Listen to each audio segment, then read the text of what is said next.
Asalamualaikum. This is Ahsanul Qawaid, lesson 8.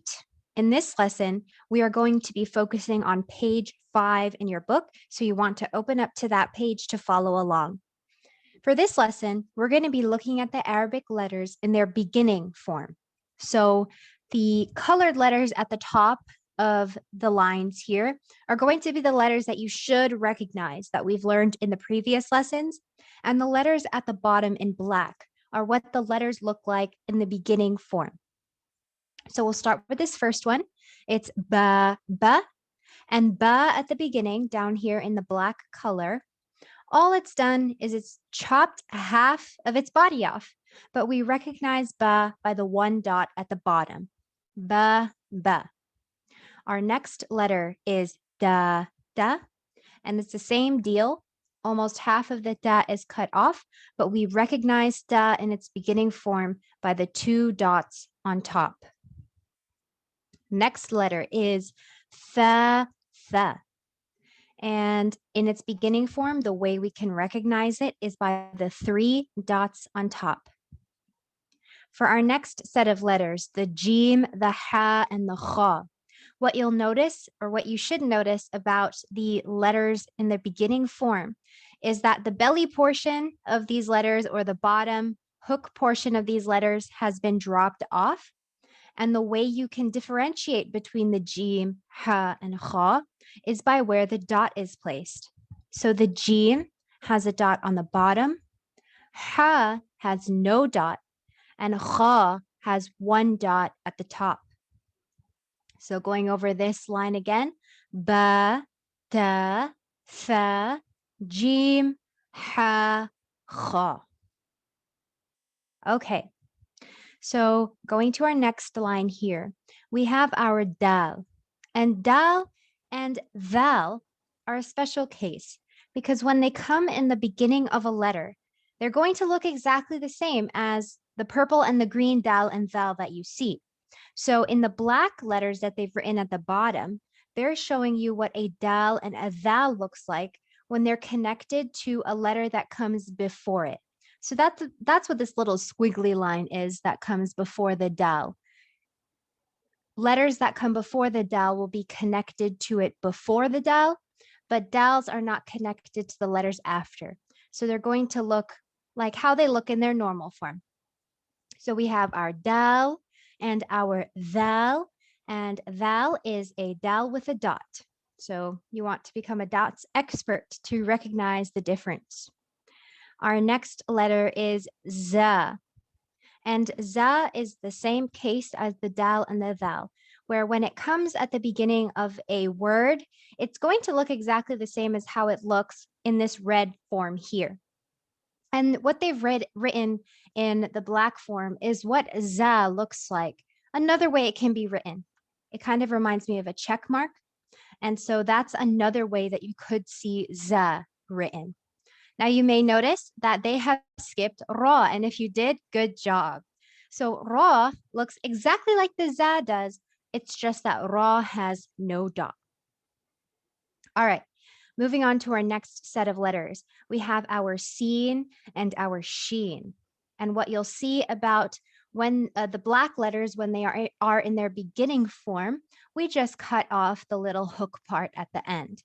Sheen has three squigglies, and sheen also has three squigglies, but sheen has three dots. So that's how we're going to tell the difference. Sometimes people get confused between the tha and the sheen because tha has three dots on top and so does sheen. So how can we tell the difference? If you thought by the squigglies, you are absolutely correct. So sheen is going to have these little squiggles or hills, however you like to look at it. And tha is just going to be straight. So that's how we can differentiate between a tha and a sheen. For our next set of letters, we have saad at the end of this line, and then daad at the beginning of this line.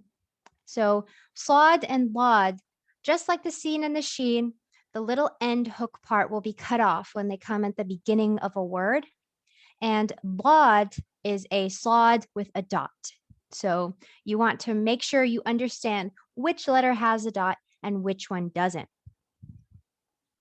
Our next set of letters is ayn and ghain. So ayn and ghain, both of them, just like the jim, ha, and the kha, their belly portion or the bottom hook portion of this ayn and ghain is cut off when they come at the beginning of a letter, as shown in the black color. So ayn looks like this, and ghain looks like this. And ghain has a dot, and ayn does not. We just keep the top part. Okay, our next set of letters is fa and qaf. So fa and qaf also have the hook portion at the end cut off when they come at the beginning of a letter. And how will we tell the difference?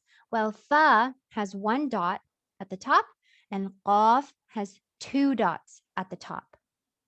Sometimes people confuse the qaf with the ta because both the qaf and the ta have two dots at the top.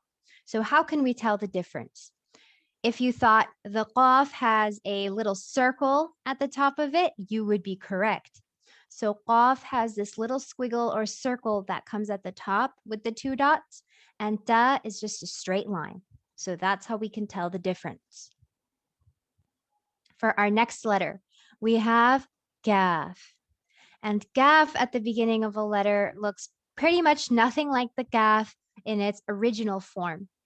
And what helps students remember it is if you look at this little inside portion of our kaf normally, the kaf at the beginning of the letter is just what it is in the middle, just put out, and it's bigger. So that's how we can remember that this is kaf. Just think about that little tiny portion in the middle of our normal kaf. It's been pulled out and it's being used at the beginning of a word. All right. Next letter we have is lam. Lam. Okay, and our lam at the beginning of a letter is just going to have this stick part, and rather than it flicking up like a hook, we're just going to connect it. And one trick that I like to tell students is how can we tell the difference between a lam and an alif? I know they didn't actually write an alif here, but alifs, whenever they come at the beginning of a word, they are not going to be connected. But lams, on the other hand, will be connected to the letters after. So once again, when you have an alif, it won't be connected to the letters after it. It will be alif, and then there's going to be a space, and the rest of the letters will follow. But for lam, it will be connected. So that's how we can tell the difference between the two stick shapes. And we'll see examples of that later, inshallah. All right, so our next letter is the meme. And meme pretty much has the same form. We just get rid of this long end portion here, and we're going to use that part to connect to the letters after it. So this is our meme. Next letter is noon. And noon has one dot at the top. That's how we're going to tell the difference between a noon and a ba, da, and tha. If you'll notice, the noon, ba, da, and tha have the same structure, not including the dots, but the way we can differentiate between them is by looking at the dots. So noon has one dot at the top. Sometimes people get confused between the noon and the fa. So if you thought, well, the fa has a circle at the top, you would be right in how to differentiate between them. So fa has a circle at the top with one dot, but noon just has a line. So that's how we can tell the difference. Next letter is ha. And this one's nice because in the beginning form, it looks the same as what you guys have already learned. Our next letter is our hamza. It makes the sound. And what you'll notice about hamza is the hamza that you've learned really looks like the ayn at the beginning of a word. So how can we tell the difference? Well, when a hamza comes at the beginning of a word, it's really, really small and it's connected to the shape that's similar to the shape for the noon, ba, da, and tha. So hamzas are going to be really, really small and our ayns are going to be normal sized. Finally, we have ya. And how can we always tell what a ya is? Ya is going to have 2 dots at the bottom. Okay, so let's do some practice here, recognizing the letters that we just talked about. So what I'd like you guys to do is rewind the video if you need to go through the shapes of the letters in the beginning form, and then try to read this first line yourself. Pause the video, practice, and when you're ready, unpause the video, listen to the answers I'm going to give you, and repeat after me.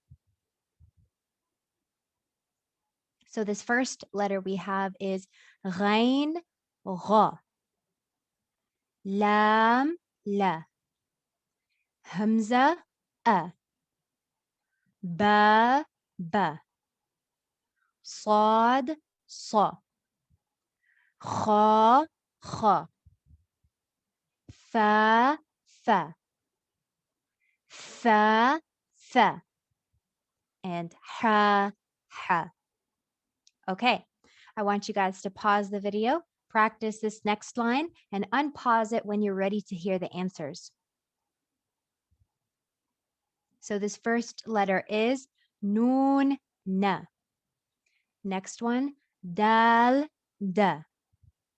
Next one, qaf, qa. Next one, jim, ja. Next one, it's not a hamza. Remember, our hamza is small, like the one here. This is an ayn, ayn, ah. Next one, da, da. Next one, bod, ba. Ya, ya. And ba, ba. Okay, I want you guys to pause the video, practice this next line, and then unpause it when you're ready to hear the answers. So this first letter is jim, ja. Ya, ya. Lam, la. Ayn, a. Fa, fa. Ra, ra.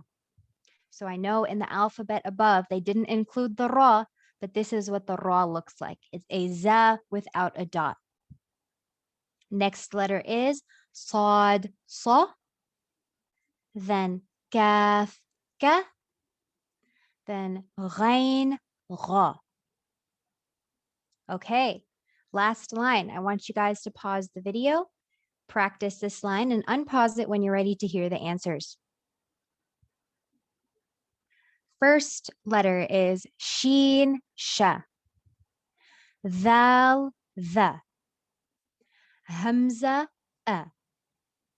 Fa, fa. Za, za. And so this next one, they haven't mentioned it, I know above, but this is a ha. So I'm going to zoom out a little bit so you guys can see. Our ha, when it comes in the middle of a word, so we have a letter that comes before it and a letter that comes after it, the two circles inside the ha, rather than being right next to each other, they're going to shift, and those two circles are going to go on top of each other. So this is another form of ha.